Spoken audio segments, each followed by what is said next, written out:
ഇത് ഞാൻ നേരത്തെ പറഞ്ഞില്ല, ഇത് വേമ്പനാട്ട് കായലിലെ കക്കയെന്ന് പറഞ്ഞാൽ ആ കക്കയ്ക്ക് ഒരു പ്രത്യേക ടേസ്റ്റാണ്. പക്ഷെ അതും എന്ത് അധികമായ അമൃത ഭക്ഷണം പറഞ്ഞാൽ കുറച്ച് കഴിക്കണം. എന്ത് ഭക്ഷണമെങ്കിലും ആസ്വദിച്ച് കഴിക്കണമെങ്കിൽ അത് വളരെ കുറച്ച് കഴിക്കണം. ഇതാണ് കക്ക.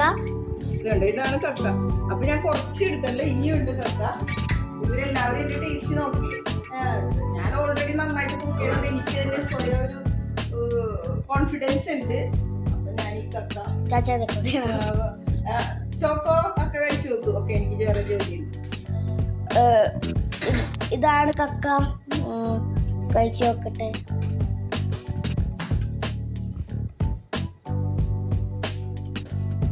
നല്ലതാ, സൂപ്പർ. മീൻസ് അത്രയും പ്രോബ്ലം ഒന്നുമില്ല, പക്ഷേ എന്താ പ്രോബ്ലം ഇല്ല.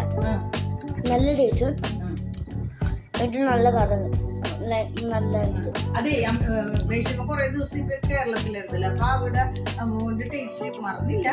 എനിക്കറിയാം ഇനി ഒരേ സ്ഥലമാണ്. പക്ഷെ ഇന്നിപ്പോ എനിക്ക് ഇത്തിരി തിരക്കാണ് ഇവിടെ. ചോറ് ഇത് അയില ഉണ്ടായിരുന്നു. ഇത് അയില. അപ്പൊ ഇത്തിരി പുട്ട്, അവന് ചോറ് വേണ്ട, അവൻ വെയിറ്റ് ലോസ് ചെയ്യാൻ വേണ്ടി നോക്കണേ എന്റെ ചാച്ച. അതുകൊണ്ട് അവൻ ഇച്ചിരി ഗോതമ്പിന്റെ പുട്ടും അയിലൊക്കെ. എനിക്ക് ഡയറ്റ് ആണെന്ന് പറയും, പക്ഷെ കുറച്ചേരം കഴിഞ്ഞിട്ട് പറയും KFC കഴിക്കാന്ന്. ഞാൻ ഇതാണ് ടുഡേയുടെ വീഡിയോ. എന്നിട്ട്